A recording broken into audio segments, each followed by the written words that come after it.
기회들이 효율성을 가지게 하는 것, 그리고 사회 구성원들이 기회를 누림으로써 의욕을 가지고 열성을 다할 수 있는 사회를 만드는 것, 이게 바로 저는 성장의 길이라고 생각합니다. 제가 이거를 공정성장이라고 이름 붙였습니다. 두 번째는 지금 우리가 당면하고 있는 세계적인 대전환의 위기를 우리가 새로운 성장의 기회로 만드는 것입니다. 우리 최태원 회장님께서 좀 전에 지적해 주신 바로 그 점입니다. 저는 이거를 전환 성장이라고 명명했습니다. 이제 전 지구적인 문제가 되어버린 극심한 양극화와 불공정, 그리고 이에 따른 소비 위축, 그리고 자원 배분의 비효율성이 초래됐습니다. 결국 시장 참여자의 의욕 감퇴를 불러왔고, 결국 이게 현재 우리가 당면하고 있는 구조적 저성장의 원인이 됐다고 생각됩니다. 역사적으로 보면 공정한 나라는 흥했습니다.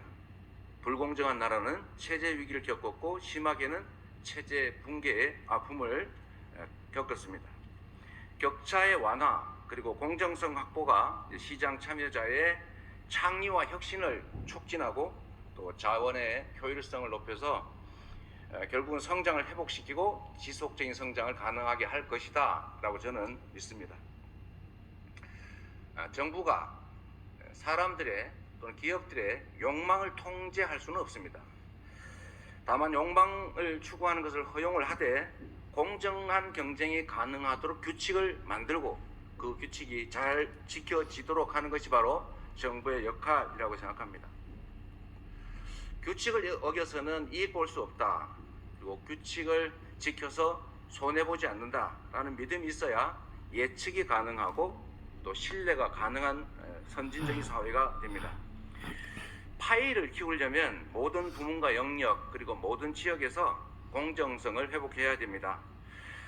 제가 여러 기업인들을 만나 뵙는데 여기 계신 분들 대개 다 제가 만나 뵙고 인사드렸습니다. 그분들은 특혜나 예외를 원하지 않았습니다. 예측 가능하고 자유로운 시장, 그리고 창의와 혁신이 가능한 공정한 시장을 원하고 계신 것을 제가 알았습니다. 이런 공정성장의 길을 우리가 다시 갔으면 좋겠다는 생각이 듭니다. 아까 우리 홍석현 회장님 말씀처럼 여기에는 엄청난 기득권의 저항이 있을 수가 있습니다. 그러나 우리가 새로운 사회로 가기 위해서는 합리적인 정책을 만들고 또 더 나은 세상, 파이를 키우기 위해서는 소수의 자기중심적인 기득권 추구를 어쨌든 이겨내야 된다는 건 분명한 것 같습니다. 많은 분들이 동의하는 것처럼 지금은 대전환의 시기입니다. 기후위기에 따른 에너지 전환, 또 디지털 대전환, 그리고 앞으로 우리가 맞이하게 될 주기적인 팬데믹, 이런 것들이 우리를 기다리고 있습니다. 분명히 위기가 맞습니다. 그런데 이 기회 속에도 언제나 위기 요인이 있는 것처럼 이 위기 속에도 언제나 기회가 들어있습니다.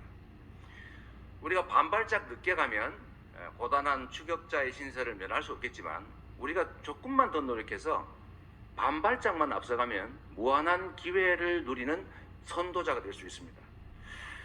지금의 이 전환적인 위기를 재도약의 기회로 만들어서 성장을 회복하고 이제 세계 경제를 선도하는 그런 국가로 나아가자라고 하는 이 전환 성장 정책을 우리가 집중적으로 관심 갖고 추진해야 되겠다는 생각이 듭니다.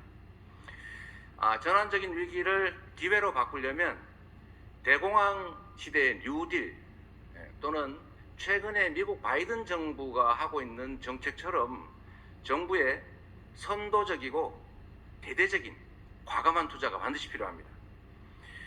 그러려면 첫째로 이거 다 말씀하신 거에서 다시 말씀드리기가 좀 그러긴 한데 미래형 인재 양성을 위한 교육 혁신에 우리가 투자해야 됩니다. 두 번째는 기업들이 할 수 없는 기초과학 연구, 그리고 실패 가능성이 높아서 투자하기 어려운 첨단 기술 분야에 대해서 정부의 대대적인 투자가 있어야 됩니다. 그리고 세 번째로는 우리가 에너지 고속도로라고 하는 것처럼 이 인프라에 기업들이 할 수 없는 영역이기 때문에 인프라에 정부의 대대적인 투자, 과감한 투자가 꼭 필요합니다.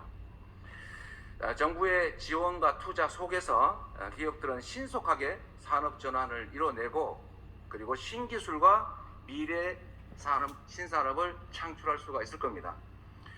그 속에서 경제는 성장하고 양질의 일자리는 만들어진다고 저는 믿습니다. 우리 송경식 회장님 말씀하셨던 걸 제가 다시 한번 말씀을 드리겠습니다. 규제 합리화가 정말로 필요합니다. 정부가 시장을 규제하는 목적은 혁신을 가능하게 하고 경쟁을 공정하게 하자는 것이지 기업을 괴롭히고 창의를 억제하려는 것이 아닙니다. 자동차 연비 규제 강화는 사실 탄소 배출 감축 기술 또는 전기 자동차 탄생을 앞당겼습니다. 기후위기 대응에 관한 국제 합의 또는 넷제로 정책 그리고 탄소 부담금 부과 같은 그런 규제는 신재생 에너지 연관 산업들 그리고 수소 경제 발전을 부추기고 있습니다. 그렇기 때문에 효율과 공정한 경쟁을 저해하는 규제는 당연히 철폐하고 완화해야 되겠죠. 그러나 경쟁과 효율을 강화하는 규제는 역시 확대하는 게 맞습니다. 그래서 저는 이거를 규제 합리화라고 부르고 있습니다. 이러한 규제 합리화의 토대 위에서 경제 주체들이 자유롭게 창의와 혁신을 통해서 성장하고 발전하게 하면 다시 우리 사회 경제 전체가 지속적으로 성장하고 또 지금의 이 침체된 경제도 회복될 것이라고 믿습니다. 특히 지금은 변화의 속도가 빠르기 때문에 모든 것을 예측하기 어렵습니다. 특히 관료들은 더더욱 예측하기 어렵습니다. 이런 미래 사회에서는 열거된 금지사항 이거 저거는 안 됩니다 라고 금지하는 외에 나머지는 모두 허용하고 그리고 사후에 필요하다면 규제하는 네거티브 방식의 규제로 대대적인 전환이 꼭 필요하다고 생각합니다. 그래야 역동적인 신산업의 창출 또 새로운 기술의 개발이 가능하다고 봅니다. 이 대표적인 사례가 사실은 GPS입니다. 이 GPS는 원래 군사용으로 개발된 것인데 이걸 민간에게 개방하고 공유하면서 엄청난 기술 발전 그리고 신산업의 창출이 가능했다는 것을 생각할 수가 있겠습니다. 마지막으로 제가 어느 그룹이라고 하면 좀 그래서 어느 특정 그룹에서 이렇게 광고를 하는 카피를 썼는데 제가 그걸 한번 기억이 나와서 읽어드리겠습니다. 가장 믿을 수 있는 사람은 실수를 하면 인정할 줄 알고 약속을 하면 반드시 지키는 그런 사람이다.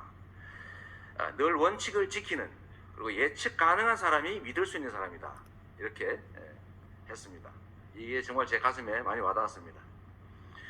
시대의 화두가 되어버린 공정성을 회복하고 또 세계적인 과제가 된 대전환의 위기를 기회로 만들어야 하는 이 시점에서 이 카피가 국민과 함께 새로운 시대를 열어가야 될 리더의 모습을 표현하는 것 같아서 매우 공감이 갔습니다. 좀 부족한 말씀이긴 한데 이렇게 경청해 주신 점에 대해서 정말로 감사드립니다. 저도 제가 할 수 있는 영역에서 우리 경제의 회복과 우리 국민들의 더 나은 삶을 위해서 최선을 다하도록 하겠습니다.